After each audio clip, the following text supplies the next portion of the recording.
লিচুর সময় লিচুকে কি এভাবে যেতে দেওয়া যায়? কখনোই না। এই লিচুর সময় থাকতে থাকতেই লিচু দিয়ে বানানো যত যত মজার মজার আইটেমগুলো আছে সব আমাদের এখনই এনজয় করার সময়। তাই এখনই আমাদের সব কিছু একদম মজা মজা করে বানিয়ে ফেলতে হবে। আসসালামু আলাইকুম, ওয়েলকাম টু মামিস কিচেন। আজকে আমি বানাবো লিচি, যেটা আমাদের ছোটোবেলার এমন কেউ নেই যে যাদের পছন্দ নেই। সবার অনেক অনেক অনেক প্রিয় হচ্ছে এই লিচি বা লিচু দিয়ে তৈরি এক ধরনের জেলি, যেটা খেতে আমরা সবাই অনেক পছন্দ করি। আর বাচ্চাদের কাছে তো এটা অনেক অনেক অনেক ফেভারিট একটা খাবার। আপনি যদি আপনার বাচ্চাকে এটা বানিয়ে দিতে পারেন, তাহলে আপনি হয়ে যাবেন পৃথিবীর শ্রেষ্ঠ মা। চলুন এবার তাহলে রেসিপিতে যাওয়া যাক।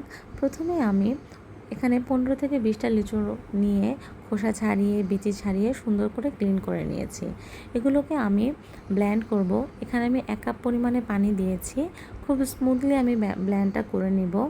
ব্লেন্ড করা হয়ে গেলে আমি এগুলো একটা স্ট্রেনারের মাধ্যমে ভালো করে ছেঁকে স্মুথ রসটা নিয়ে নিব।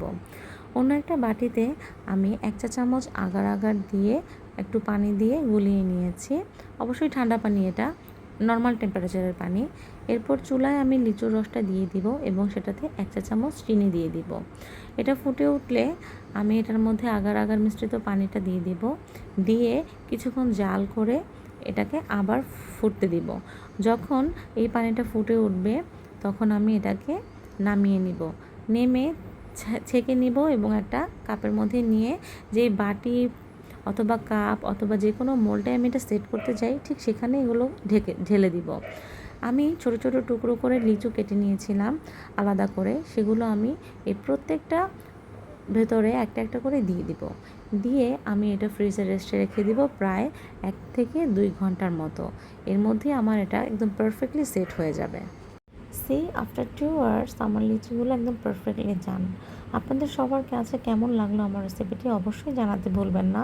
আর বাচ্চাদেরকে অবশ্যই এটা বানিয়ে খাওয়াবেন। Thanks for watching.